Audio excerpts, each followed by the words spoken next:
Welcome to Table Talk with Toddy, a podcast for millennials where we bring real-life topics on the table for real talk. I am your host, Natasha Toddy Weston, lifestyle entrepreneur and 3 times best-selling author. I'm a sucker for business, branding, and self-development, but I created this space to escape from the worlds we create for ourselves on the daily. Table Talk with Toddy is the epitome of having the girl next door right in your back pocket. So kick back, pour up, and join me each week for real talk, current events, and powerful conversations about life, business, and all that other ish. Natasha Toddy Weston, and welcome back to the Table Talk with Toddy podcast. It's been a minute since our last episode, but y'all know I came with all the goods today. So thank you so much for tuning in for yet another show. Guys, we've got 2 more episodes left until season 6. Can you believe it? Season 6. So I'm so geeked about that. My team and I have been behind the scenes working on some new and improved segments that we're going to add to the show. Some guests that I've had on my guest wait list or guest wish list, if you will, for the longest. And so y'all may have not heard from me, but I've been working to make this experience better for not just me, but for you as well, because obviously without you, there would be no Table Talk with Toddy. So shout out to you for listening. If you're an oldie but goodie, welcome back to the show. If you are new, enjoy today's show. Don't forget to take a minute and rate and review and share this episode with somebody that you love, like your girl, on the job, or your biz bestie, or your sister, your auntie, whoever, right? Share this episode with them. I'm sure they will enjoy it. So quick recap, episode 57, we talked about being uncensored and the repercussions of not being who you are. And I want to talk a little bit more about that, but I don't think I'm going to talk about it today. I may save that for a whole nother episode, but who knows, it may tie into what I'm talking about, because y'all know when I get to talking, that's a wrap. So make sure you subscribe to the podcast, rate and review. I had to say that, y'all. My team keeps telling me I need to remember to say that, so I'm telling you guys, I'm asking you rather, to please remember to rate, subscribe, and leave a review. Also, listen to the end of this episode and I will share with you how you can win a $50 Amazon gift card that yours truly is giving away to all of you out there in podcast land. So if you've missed episode 57 or any of our past episodes, feel free to check them out at tabletalkwithtoddy.com. Yes, y'all, I went ahead and got the domain again, so it'll make it easier for you guys to find it. You can also obviously listen to this show on all major platforms for podcasting. All right, so let's dive into what I want to talk about today, because I feel like it is just so very timely, considering one of our favorite childhood movies has been remade, and opening weekend was this past week, and y'all already know what I'm talking about. The Lion King. Now, I'll be honest, I was never like a diehard Lion King fan. Naturally, I've seen it a million times in my childhood. Now, I noticed with Tyler that he's not a huge fan either. I've tried to get him to watch it, but he does love the soundtrack to the original. I will say that. A lot of life events have occurred in the last 30 days or so. And naturally, I'll say this. Naturally, I don't do new episodes until something in my life has occurred that has given me lots of maybe teachable points or topics that I want to talk about, which is why I'm excited about season 6 of the podcast, because we're going to be intertwining a whole lot more current events into some of the episodes. So I'm super excited about this. So anyway, the other day, I don't know what happened. I can't really remember, but the topic good versus classic came to mind. And it got me to thinking about how many of us are out here in these streets trying to be good at everything, and we're just not being successful at anything. In our personal lives and our professional lives, we're just screwing up on every corner. And I really strongly believe, in my opinion, that it is because we're too busy focused on being good than we are busy being focused on being classic. So, retract back to this past weekend. It was the opening weekend for the Lion King film, where the Queen Bee, Beyonce, starred in the movie as Nala. Now, leading up to the opening weekend, there was lots of excitement surrounding Beyonce's role as Nala in the film. I mean, we saw the new video from the soundtrack, the new song. Everybody was quoting it, tweeting it, IGing it, Snapchatting it. And then we saw pictures from the premiere of Beyonce. And of course, we know she only posts on Instagram when it's something huge, which, I mean, I feel like everything Beyonce does is huge. But we all raved and reposted her pictures. And we were just so excited about seeing her play this role. Now, let me put a disclaimer out there. Y'all, I haven't gone to see The Lion King yet. And it's because my 5-year-old is not excited to see it. Normally, when a new Toy Story movie comes out or a new Lego movie, he is annoying the heck out of me to take him to the movies. But when I asked him a couple weeks ago, I said, The Lion King is coming out soon. You want to go see it? Y'all, he hasn't reminded me yet. So I'm not going to force the child to go see a movie he doesn't want to see, which means I'm probably not going to go see it either. Because like I said, the original Lion King, it was good. It's a classic, but it was not a movie from my childhood that I just have to see again. So I digress. All right, so I haven't gone to see it yet. I'm not going to say I'm not going to go see it. And then I thought about going to see it just because I knew I was going to talk about it on today's show. And I was like, nah, why? Just why? I guess if I get that nudge later, I'll go and see it. And if I don't go and see it, y'all, I'll still buy a ticket just to support the film. Anyway, so we were all excited, right? Leading up to the opening weekend. Then the movie came out. And not even 24 hours later, Facebook went a bit nuts talking about, the film was good, but they could have done without Beyonce. Or some people were like, oh, Beehive fans, you might not want to read this post because Beyonce sucked in the film. Like, it was all sorts of criticism surrounding her performance during the film. So tweet me, Snapchat me, IG me, and let me know what you think about Beyonce's performance in the Lion King film.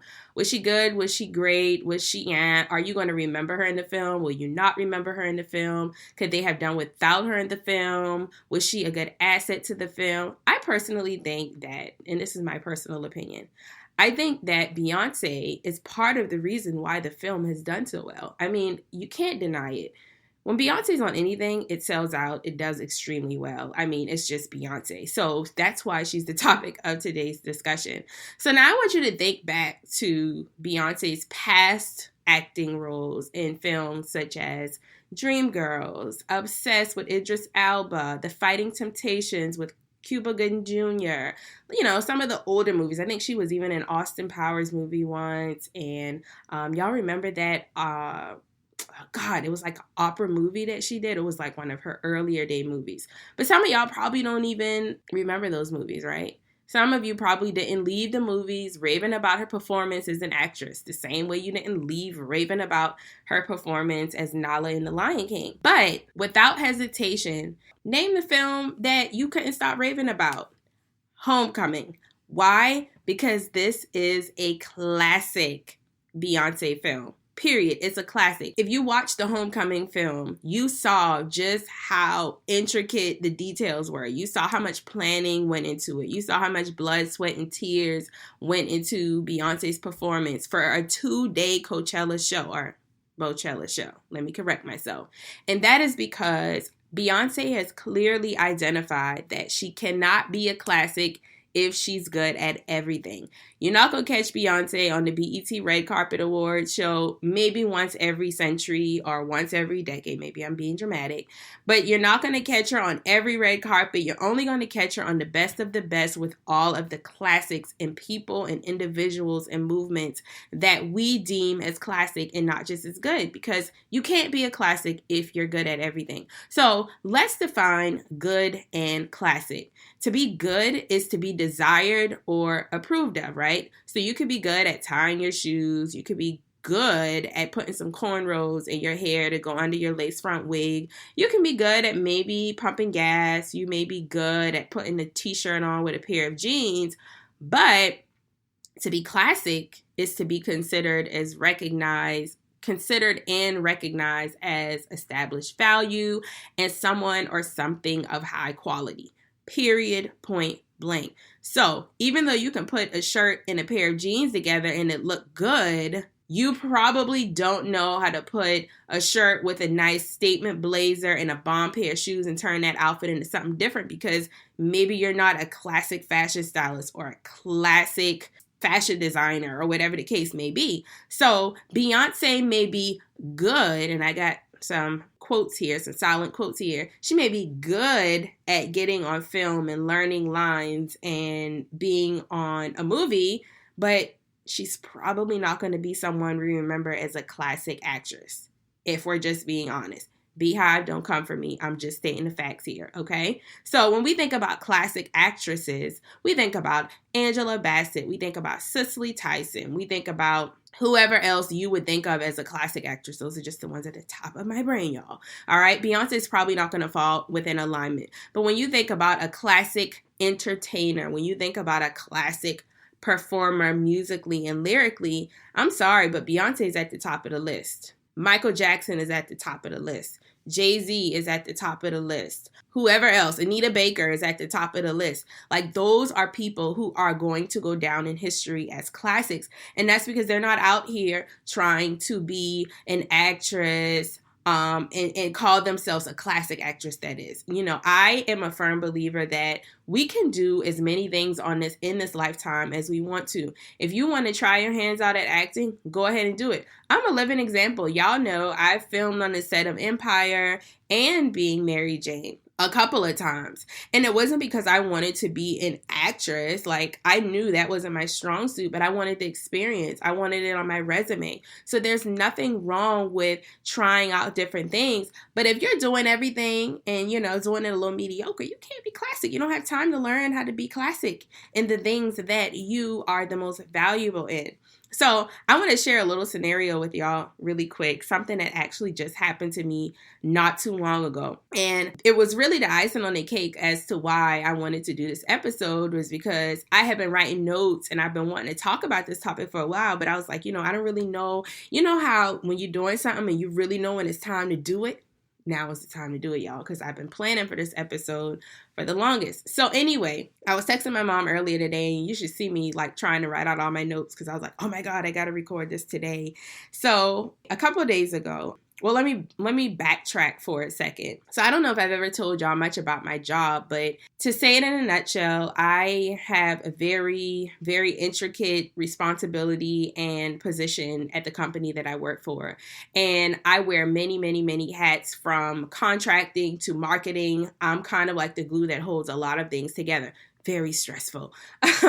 But I say all of that to say that because I am able to show value in so many areas, and I'm able to show the president and the vice president and some of the big leagues in the company that I am good at a lot of things, I think it's kind of caused some blurred lines.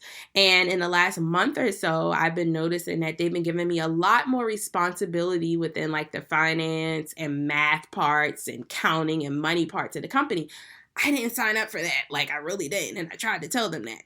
But, you know, I took my responsibility like a champ, and I've done the best that I could do in those areas when need be. So anyway, today I get a phone call from one of the upper dogs in the company, and he's like, I've got a bone to pick with you. Well, yesterday he calls me up on the phone and he's like, hey, I'm out on a job site and I need you to go in the system and see what this customer owes, like what's the balance owed today. And, you know, I'm thinking to myself, oh God, like, why do I have to do this? So anyway, I went in the system, I pulled out the contract, and I got the numbers based off of the information I had, you know, context. And I texted him the numbers that I had. Well, apparently, y'all, your girl was a little off, because when he had a bone to pick with me today, he's like, oh, by the way, we were like $1,500 off. And my first thing is, I shouldn't have been doing this in the first place. I told you. And he's like, you're not that good with numbers, are you? And immediately I felt myself get a little defensive when he said that. But then I had to stop myself and say, you know, if I was a classic or really great at accounting and math, I definitely probably wouldn't be working here, and I wouldn't have the opportunity to really act in and thrive in and offer value in the things that I'm truly gifted and passionate about doing. So when he asked me the question, "You're not that great at math, are you?" My first response was, after the defense wall came down, I said, "I'm actually not good at math." I'll be the first to tell you that I took several of my between middle and high school math classes over. I've gone to summer school for math. And right now, honestly, the only relationship I have with math is knowing how to count the money in my bank account, knowing how to count the money that I'm investing, want to invest, the money that I'm making, the money that I want to make, all the very important areas that us non-accountants and mathematicians know how to count. Don't y'all judge me. And that's fine with me because I know where I am gifted and talented at, and it doesn't make me feel insecure that I'm not great in a certain area, right? Because someone else may be. And I think that's a lot of people's problem these days is because it's so freaking easy to hop on YouTube or Google and figure out how to put together a coaching program. And then the next day we call ourselves coaches and slap it on our Instagram bio. That does not mean that you're a classic coach. That means you're a good coach. You're a mediocre coach, and nobody remembers mediocre. So being everything and being good at everything is exactly how you dilute your gifts. You heard it here first. Period. Like, it's so easy to be a lot of things that you will dilute your gifts. So it got me to thinking about all of like the major brands and all of like the major influencers and entrepreneurs and people who are really making a mark in this world. It's like Coca-Cola. Coca-Cola is classic for soda, y'all, not lemonade, not tea. They don't need to know about lemons because they use, what do they use in Coke? Sugar acid or whatever? Y'all get the point. Google it if you really want to know. But the point is, Coca-Cola is classic for one thing and one thing only. Not lemonade or not tea or what the other beverage manufacturers and companies are good at. So when you don't need to know a certain thing and it's not hindering you from truly walking in whatever your gifts and talents are, don't be ashamed of that. Like, don't be ashamed of that. I'm truly finding out the longer I live and the older that I get that I'm much more valuable when I'm focused. When I'm focused on leaving a legacy in a certain area. For me, one of those parts of me being classic is being an author, and not just a one-time author, but right now a 3, almost 4 times author, hopefully best-selling author again. So I'm focused on certain areas of my gifting so that when I die, I'm not remembered for doing everything. I'm remembered for being great at something or a couple of things that people will remember. That's what's important. So when between the Beyonce being in Lion King and the whole scenario with me at work came together, I was like, man, this is like the perfect opportunity to talk about this, because don't y'all let Beyonce not being the best Nala sidetrack you from the real takeaway from the whole thing. In my opinion, is that y'all, Beyonce is going to continue to be in films. Number 1, she's making a lot of money. Number 2, we all know Beyonce's got a bigger plan, right? So she's not only making money from the film, but she's making money from the soundtrack. She's making money from the videos. And I'm sure there's a whole lot more to come. I wouldn't be surprised if there's a Beyonce Nala doll or something coming up next with like American Girl or something. I don't know. I'm just throwing some random stuff out. But the point is, y'all, Beyonce can be in as many films as she wants and suck like hell. But guess what? That's not what Beyonce is classic for. Beyonce is classic for her homecoming film and being an entertainer, keeping us entertained, keeping us talking about her performances for years and decades to come, and introducing her to our children and our next generation. That's what classic Beyonce is. Classic Beyonce is not being in The Lion King. So I hope y'all enjoyed the film. For those of you who haven't seen it, I don't feel like I gave away anything that you probably haven't seen already, so don't come for me. All right, so today's tabletop takeaway, and I want you to tweet this, make sure and tag me. I want you to put this on IG stories, on Facebook.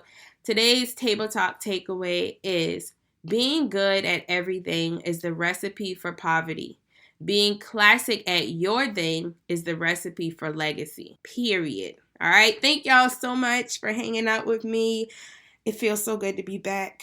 This is like my safe place, my comfort zone, this podcast. And season 6, y'all, and I know I say this every season, but season 6, y'all, is fitting to be so litty. Do you understand me? I've got my friends coming through. I've got some of my family, my cousins coming through, and some people that I've met in the industry in multiple industries over the last decade that I've learned a thing or two from. So we got a lot of new stuff coming up. So brace yourself. Make sure you're subscribed so you don't miss any notifications when a new episode goes live. Y'all, please rate the show, review the show, share this episode with a friend, and as promised, I want to share with you how you can enter to win the $50 Amazon gift card that I'm giving away. I'm giving away one every month for all of my loyal listeners. So here's the criteria to enter. You have had to have, y'all, this probably doesn't make any sense. You will have had to listen to at least one episode, which you already have because you're listening to this one. And then you need to go to Instagram, our Table Talk with Toddy Instagram, or our Facebook page, click on the link, fill out the 2-minute questionnaire, and make sure you put your email address in the very last question section in order to enter. It ends on August 9th, 2019 at 11:59 p.m. Eastern Standard Time. I will be picking one person, and I'm going to send you over a $50 Amazon gift card. Now, I don't know about y'all, but I'm obsessed with Amazon, and I wish I could win some Amazon gift cards to supply my wig habit. Anyway, so you can find all of the links to our social media page in the description of this episode. Make sure y'all connect with me on social media at Official Toddy. And until the next show, peace. Thanks for listening to the Table Talk with Toddy podcast. This episode has been brought to you by our sponsor, Tot Spot Productions. Be sure to visit NatashaWeston.com to join the conversation, read the blog, and discover more content. If you enjoyed today's show, head over to the Apple Podcast or Google Play app and subscribe, rate, and review. Don't forget to join us next week for another episode. Until next time.